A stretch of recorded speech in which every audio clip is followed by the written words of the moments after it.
네, 오늘 하나님께서 우리에게 주신 말씀입니다. 마가복음 10장 17절에서 31절까지의 말씀입니다.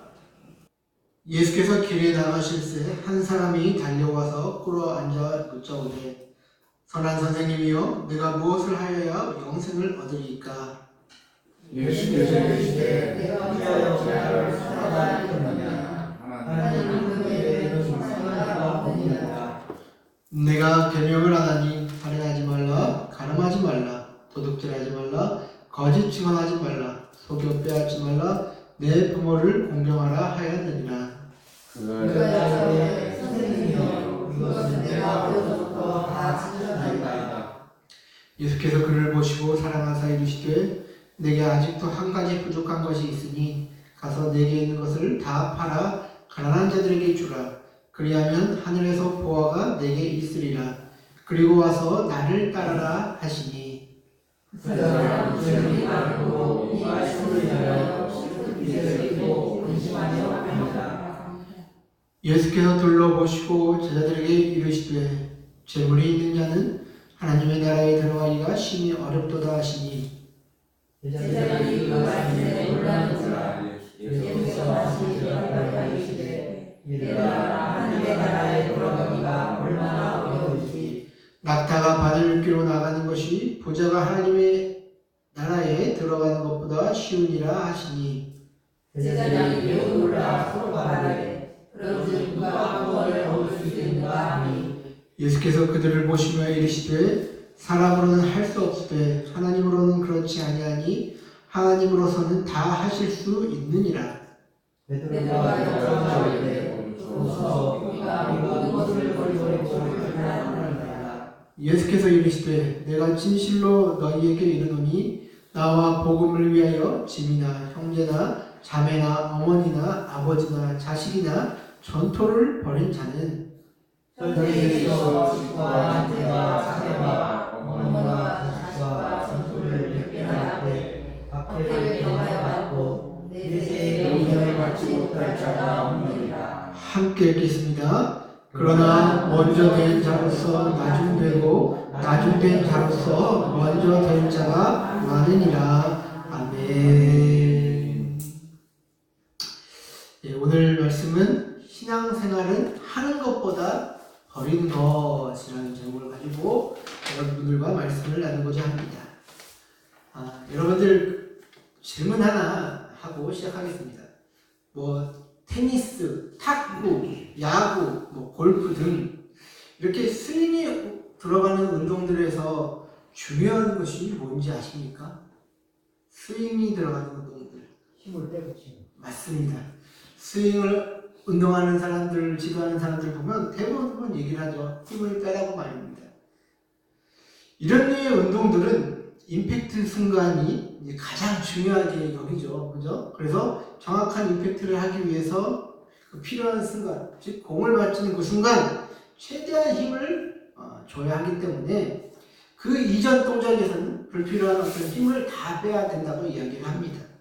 만약 힘이 과도하게 들어가면 부상의 위험도 있을 수 있고 무엇보다도 그 임팩트 순간에 힘이 제대로 전달되지 않기 때문에 운동을 잘하기 위해서는 몸의 힘을 잘 빼는 것이 굉장히 중요하다고 얘기를 하죠.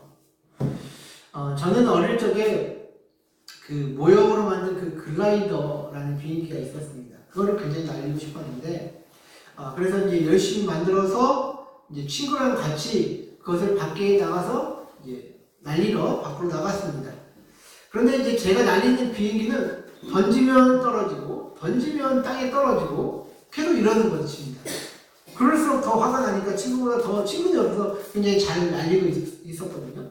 근데 저는 안 되니까 더 그것을 열심히 날리려고 더 있는 힘껏 던지면 더 땅바닥에 세게 쳐박히고 이것을 반복하는 것입니다. 그래서 나중에는 하도 안 돼가지고 좀 높은 곳에서 올라가가지고 옛날에 정글짐 이런 게 있었잖아요, 놀이터에. 그런데 올라가서 이렇게 던졌더니 바람을 타자 그것이 잘 날아가는 것을 보게 되었습니다. 그러니까 제 힘으로 억지로 날리려고 하니까 안 됐던 것이 바람을 타자 쭉 나아가기 시작하더라고요.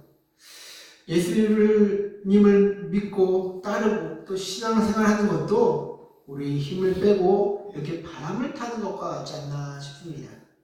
믿음의 삶은 억지로 이룰 수 있는 것이 아니라 하나님이 도와주셔야만 모든 것을 이룰 수 있다는 그 진리 가운데에서 출발하기 때문이죠. 오늘 본문에서는 한 사람이 달려와서 예수님 앞에 무릎을 꿇습니다. 그리고 예수님께 묻죠. 선한 선생님이요, 제가 무엇을 하여야 영생을 얻겠습니까? 라고 질문을 합니다. 그러자 예수님이 말씀하시죠. 선한 분은 한 분밖에 없다. 왜 네가 나를 선하다고 하느냐? 내가 살인하지 말라, 가늠하지 말라, 도둑질하지 말라, 거짓 증언하지 말라, 속여 빼앗지 말라, 내 부모를 공경하라 하신 그 계명을 이미 알고 있지 않느냐라고 얘기를 합니다. 그에 대한 대답으로 이 사람은 또 이렇게 얘기를 하죠. 선생님이요, 이것은 제가 어려서부터 다 지켰습니다 라고 얘기를 합니다. 그러자 예수님은 그 사람을 향한 사랑의 마음으로 또 말씀을 이어가시죠. 21절입니다. 예수께서 그를 보시고 사랑하사 이르시되 내게 아직도 한 가지 부족한 것이 있으니 가서 내게 있는 것을 다 팔아 가난한 자들에게 주라. 그리하면 하늘에서 보화가 내게 있으리라. 그리고 와서 나를 따르라 하시니. 예수님이 이 말씀을 하시자 이 청년은 지금 어떤 표정을 짓고 있는 것 같습니까? 좀 근심하고 있는 것 같죠? 맞습니다. 이 사람은 이 말을 들은 직후에 슬픈 기색을 띠고 근심하며 집으로 돌아갔다고 이야기를 합니다. 여러분들은 이 사람을 보면 어떤 생각을 가지고 계십니까? 아유, 저 사람은 예수님을 택해야지 어떻게 재물 때문에 저러나 그렇게 생각하십니까? 아니면 그럴 수도 있지 사람이라면 이렇게 하면서 이해하고 넘어가십니까? 각자들마다 생각하시는 바가 있으실 것입니다. 저는 예수님을 찾아온 이 사람은 그래도 훌륭한 사람이라고 생각됩니다. 왜냐하면요, 그는 어릴 적부터 하나님의 계명을 지켜온 사람이기 때문입니다. 대부분의 사람은요, 자기가 하고 싶은 대로 살잖아요. 그런데 이 하나님 말씀대로 자신의 삶을 절제하며 살아간다는 것은 굉장히 어렵습니다. 그런데 이 사람은 자신의 삶을 절제하며 하나님의 계명을 따라 살아왔다고 이야기합니다. 그래서 예수님을 찾아온 이 사람은 그래도 괜찮은 사람이라고 얘기를 하고 있는 것입니다. 그리고 이 사람도 은근히 어떤 자신의 삶에 자부심을 가지고 있었을 것입니다. 왜냐하면 자신은 율법으로 보면은 그다지 흠이 있는 사람이 아니기 때문이죠. 그러나 그 사람 마음속에는 가시지 않는 무언가가 있었을 것입니다. 그것은 바로 영생에 대한 질문이죠. 자신이 하나님의 율법대로 잘 살아간다고 자부하였지만 정말 하나님 보시기에 자신의 삶이 의로운 삶인지 의문이 가기 시작하죠. 그래서 예수님이 지나가신다고 하자 얼른 예수님께 달려와서 그 앞에 무릎을 꿇게 되는 것입니다. 결국 그는 자신의 마음속에 가시지 않는 그 무언가를 발견하게 되었죠. 그것은 재물에 대한 자신의 애정이었다라는 것입니다. 그가 왜 슬퍼하며 집으로 돌아갔겠습니까? 그것은 예수님이 자신에게 요구하신 그 요구가 너무나도 큰 일이었기 때문입니다. 예수님은 그에게 한 가지 부족한 것이라고 얘기를 했겠지만 자신에게는 전부인 것처럼 느껴졌기 때문입니다. 사람은요, 남에게 쉽게 드러낼 수 있는 것은 대부분 자신 있는 것입니다. 힘에 자신 있는 사람들은 자신이 가진 힘을 드러내고 싶어 합니다. 또 몸매가 좋은 사람들은 자신의 몸매를 드러내는 것을 어려워하지 않죠. 그러나 정작 중요한 것은 감추고 싶은 법입니다. 우리가 감추고 싶은 것은 은밀하고 또 부끄럽고 또 내가 놓치기 싫은 그런 유의 것들을 우리는 항상 감추죠. 그래서 인간을 제대로 알고 싶다면 그 사람 안에 내면에 감춰진 모습을 보아야 합니다. 예수님께 나온 이 사람은 어떻게 보면 자신의 행위에는 그래도 자신이 있었을 것입니다. 그러나 돈에 대한 애정만큼은 감추고만 싶었을 것입니다. 아니면 자신에게 그러한 것이 있었는지조차 몰랐을 것입니다. 그러나 예수님이 말씀하셨을 때 그것이 드러난 것이죠. 우리도 예수님께 나온 이 사람과 별반 다르지 않다고 생각합니다. 왜냐하면 정작 중요한 것은 숨겨놓은 채 하나님 앞에서 의를 다하였다고 항상 생각하는 그런 사람일 줄 모르기 때문입니다. 저는 여기서 실천과 행위의 무익함을 말씀드리는 것이 아닙니다. 믿음의 삶이 행위로 드러나는 것은 오늘날에도 반드시 필요하고 유효한 것이기 때문이죠. 문제는 우리 안에 진짜로 뿌리내린 것을 정확히 분별하지 못한다는 데서 비극이 있는 것입니다. 우리는 단순히 버려야 산다, 내려놓아야 한다라는 것을 다 알고 있습니다. 그러나 우리는 무엇을 버려야 하는지, 무엇을 내려놓아야 하는지 깨닫지 못하는 것이 가장 큰 문제다라는 것이죠. 그래서 본문의 이 사람은 재물이라는 것 그 한 가지를 내려놓는 것이 부족하였지만 우리들은 2개, 3개, 4개 이런 많은 것들을 내려놔야 할지도 모르겠습니다. 개인적으로 저도 하나님 앞에서 이제 열심히 살아보려고 노력했던 사람 중에 하나입니다. 그래서 청년 시절에는 교회에서 봉사하라고 했을 때 이것저것 가릴 거 없이 다 했고, 또 신학교 가서 제가 나름대로 할 수 있는 공부 열심히 했습니다. 그런데 이제 마음에는 항상 갈급함이 있는 거예요. 그럴 때마다 이제 하나님 앞에 나아가면 하나님께서는 자꾸 이것저것 복잡하게 하려고 하지 말고 가만히 묵상하며 하나님의 음성을 들어라 라는 그런 감동을 주십니다. 그런데 저는 이제 피가 끓으니까 이제 가만히 있는 게 안 되는 거예요. 뭔가를 계속 해야 되는 거예요. 무언가를 항상 해야만 했고, 또 그러다 보면 분주하고. 저는 열심히 하는 것이 하나님을 사랑하고 또 하나님께 인정받는 것이다 라고 생각했기 때문이죠. 그러나 이제 그것이 아니었습니다. 오히려 저의 열심은 하나님에 대한 어떤 사랑보다도 사람들에 대한 인정을 원했더라고요, 나중에 보니까. 그래서 오늘 본문에서 이 부족하다, 한 가지 부족한 것, 이 부족하다라고 표현된 이제 단어가 헬라어로 이제 휘스테레이라는 단어를 쓰는데요. 이 휘스테레이는 부족하다라는 뜻도 있지만 놓치다라는 뜻도 있습니다. 우리가 신앙생활하면서 쉽사리 놓치는 것이 무엇입니까? 그것은 하나님이 우리가 최선을 다해 무엇인가를 할 때 하나님이 사랑하신다라는 그런 생각이 아닌가 싶습니다. 그래서 하나님을 사랑하는 사람들은요, 열심히 헌신, 봉사, 기도, 섬김, 마다하지 않습니다. 그러나 그들은 후에 이제 지쳐 나가 떨어지죠. 그리고 쉽게 회복하지 못합니다. 왜냐하면 그동안 이 벌려놨던 일들을 멈춘다는 게 하나님을 사랑하지 않는 것, 하나님을 사랑하는 것을 포기하는 것이라고 생각하기 때문이죠. 그래서 자신이 벌려놨던 일들을 쉽게 내려놓지 못합니다. 그러나 그 감춰진 중심에는 어떤 사람에 대한 인정과 또 일에 대한 애정, 그렇게 복합적인 것들이 숨어 있을 수 있다는 것이죠. 결국 오늘 본문에서 이 드러나는 문제는 무엇을 행하느냐의 문제가 아니라 무엇을 버리느냐의 문제입니다. 그러나 사람들은 무엇을 버리느냐에 초점을 두고 사는 것이 아니라 무엇을 행할지에만 항상 관심이 있다는 것이죠. 우리는 이 귀한 사실을 너무나도 자주 또 쉽게 놓치고 있는 것이 아닌가 싶습니다. 오늘 제자들도 별반 다를 바 없습니다. 예수님은 제자들에게 한 비유를 들려주시죠. 그것은 부자가 하나님 나라에 들어가는 것보다 낙타가 바늘기로 들어가는 것이 더 쉽다라는 것입니다. 자, 여기 PPT 보시면 빨간색 동그란 문이 바늘기 문이라고 하는 문입니다. 그래서 옛날에는 이렇게 성명을 지키다가 밤이 야간이 되면 늦게 온 사람들은 그 경비병들의 어떤 이제 검사를 받고 저렇게 바늘기라는 문으로 이제 굉장히 낮다고 해요. 그래서 거기로 들어갔다고 합니다. 근데 낙타가 여기를 들어갈 수는 없잖아요. 그죠? 불가능한 것이죠. 근데 부자도 하나님 나라에 들어가는 것이 불가능하다라는 것을 예수님은 이렇게 애둘러서 표현을 해주시는 것입니다. 제자들이 왜 이 말씀을 듣고 깜짝 놀랐냐면요.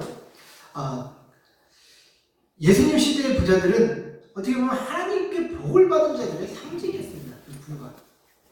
그런데 그런 부자들이 하나님 나라에 들어가는 것이 불가능하다고 하니 제자들은 혼란스러운 것입니다. 그래서 제자들이 그럼 누가 구원을 받겠습니까? 하나님께서님 이렇게 질문을 했던 것입니다. 여기서도 제자들이 사람은 무언가를 해야만 구원받을 수 있다라는 생각이 가득했기에 예수님의 말씀을 이해하지 못하는 것입니다. 구원받은 자들은 무엇을 해야 하는 게 아니라 자신의 것을 내려놓고 예수님을 따르는 것에 시선이 가야 하는 것이죠. 제자들의 관점이 변화되지 않은 채 하나님 앞에서 무엇을 행할까만 관심이 있었기 때문에 예수님의 비유를 이해하지 못하였다라는 것입니다. 왜냐하면 신앙생활의 진수는 여러분 버림의 그 진수가 있기 때문이죠. 그래서 우리가 흔히 얘기하는 그 관점이라는 그 단어를 많이 쓰잖아요. 관점이 중요하다. 그게 영어로 퍼스펙티브인데 이 앞에 P-E-R, 이 퍼는 무엇을 통하다라는 뜻을 가지고 있고 그 가운데 스펙트, 이 뜻은 보다라는 뜻을 가지고 있습니다.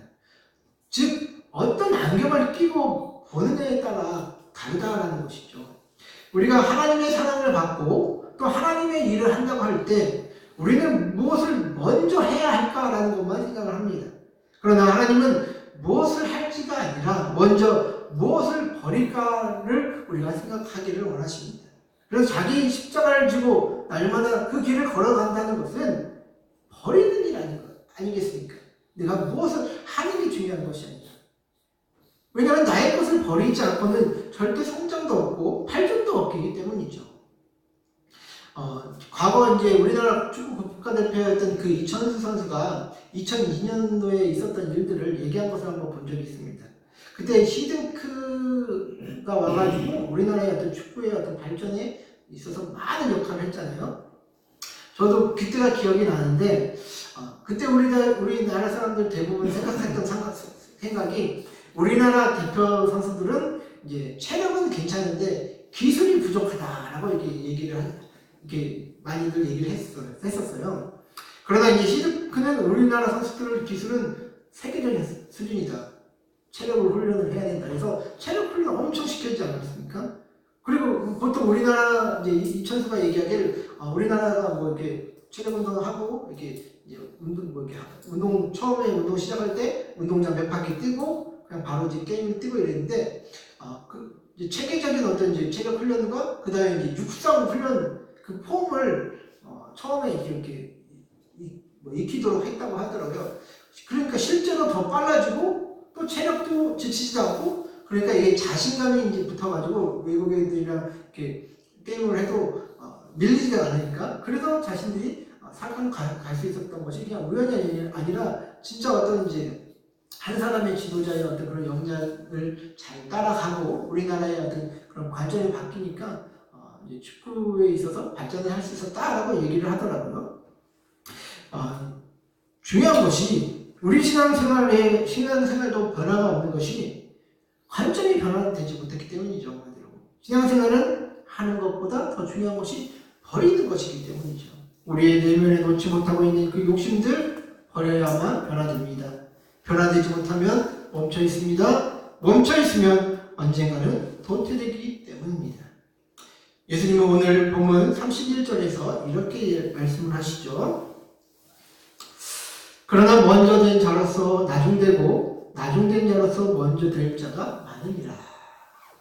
저 이 말씀은 처음에 이해 잘 못했습니다. 왜냐하면 우리들의 세상은 어떤 우선적으로 선점한 사람이 항상 앞서가는 게 당연한 이치이기 때문이죠.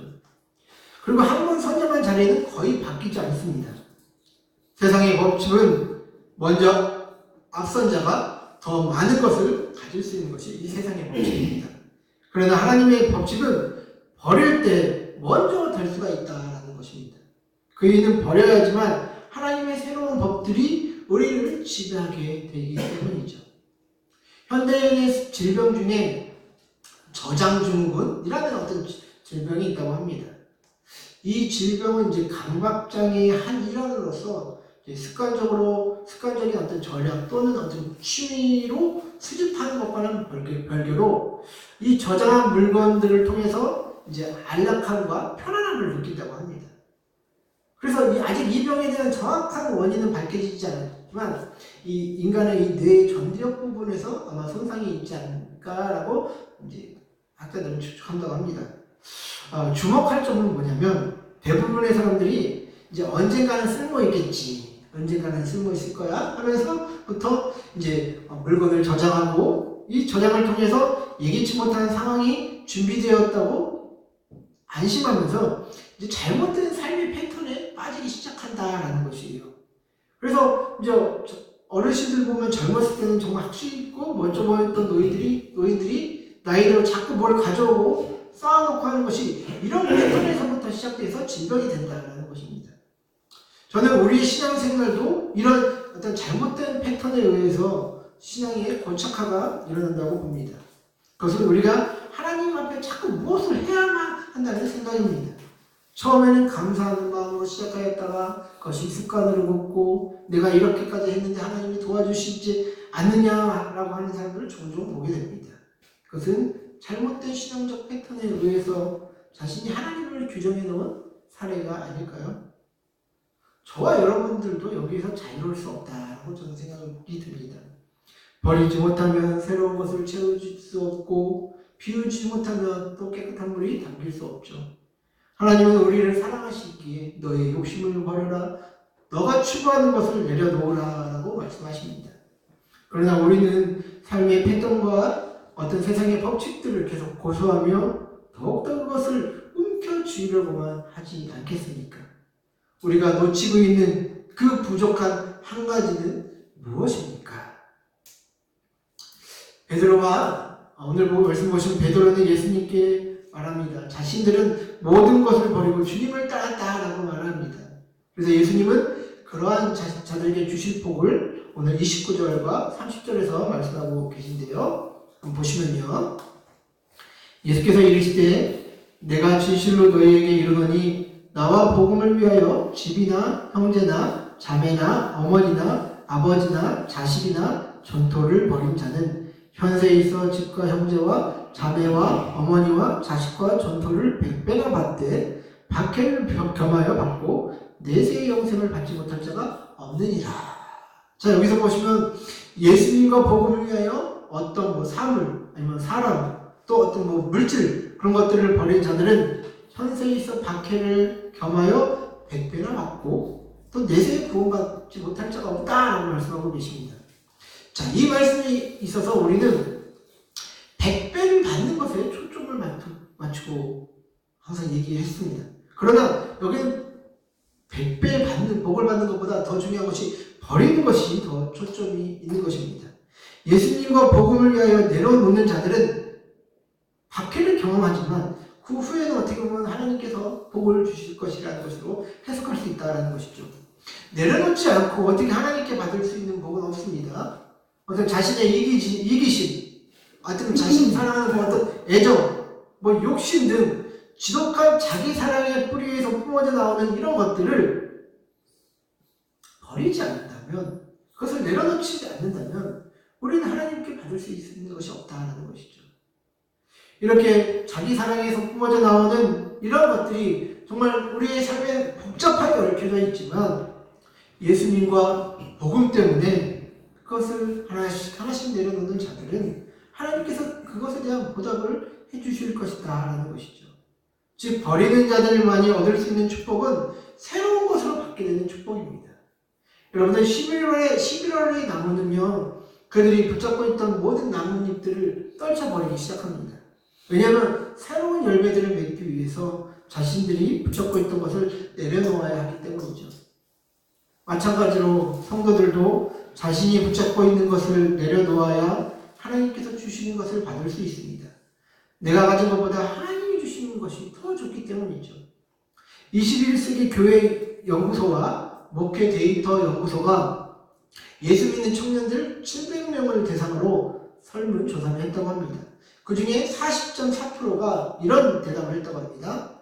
성경 말씀을 지키며 살면 이 사회에서는 성공할 수 없다라고 얘기했습니다.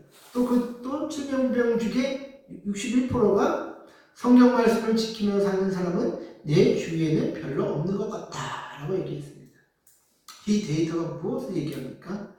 하나님의 말씀이 먼저가 아니라 이제는 세상적인 어떤 이치가 먼저다라는 것입니다. 이 청년들이 아쉬운 것은요, 자신들의 것을 버리고 또 밖의 길로 들어가지 않는다라는 것입니다. 그리고 말씀과 세상 사이에서 싸우면서 몸부림치는 것을 포기한 것처럼 들립니다. 그저 우리가 성공, 하나님께 대한 복, 이거는 편안하게, 그냥 자연스럽게 높은 자리에 올라가고, 그냥 돈 많은 거, 많이 버는 것으로만 생각하지 않습니까? 박해를 생각을 하지 않습니다. 저도 너무나 미비한 사람이지만, 여기까지 오기까지 여러분들 앞에 말로 다 할 수 없는 어떤 내면의 아픔, 관계의 아픔, 또 절망의 순간도 있었습니다. 왜냐하면, 목회자가 되려면 포기해야 할 것도 참 많았기 때문이죠.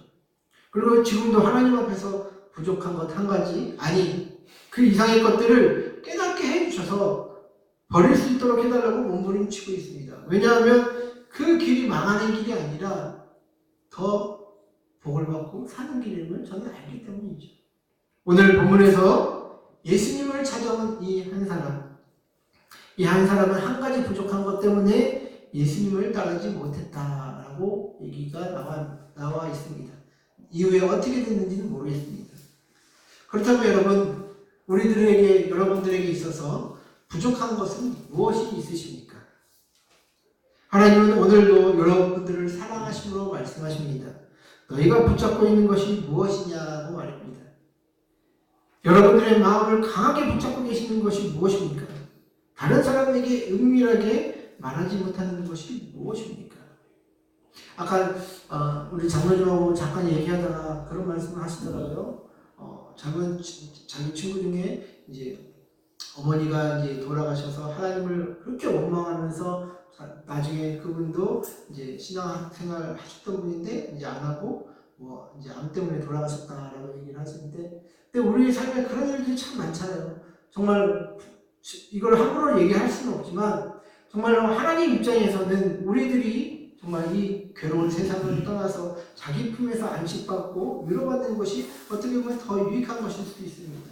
그러나 하나님 앞에 우리가 항상 원망하는 것은 하나님이 내 뜻대로 해주시지 않았기 때문에, 내가 사랑하는 가족들이든 뭐든 항상 이것을 놓지 않고 버리지 않기 때문에 항상 하나님 앞에 원망하는 것 아니겠습니까?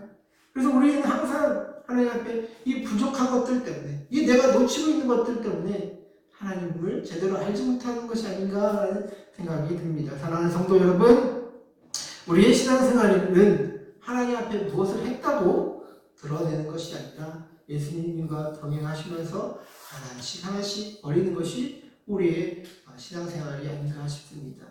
정말 우리는 하는 것보다 버리는 것에 초점을 맞추시고 날마다 우리의 삶 가운데서 내려놓는 것을 발견하게 되시는 저와 여러분들 되시기를 주의 이름으로 간절히 축원드립니다.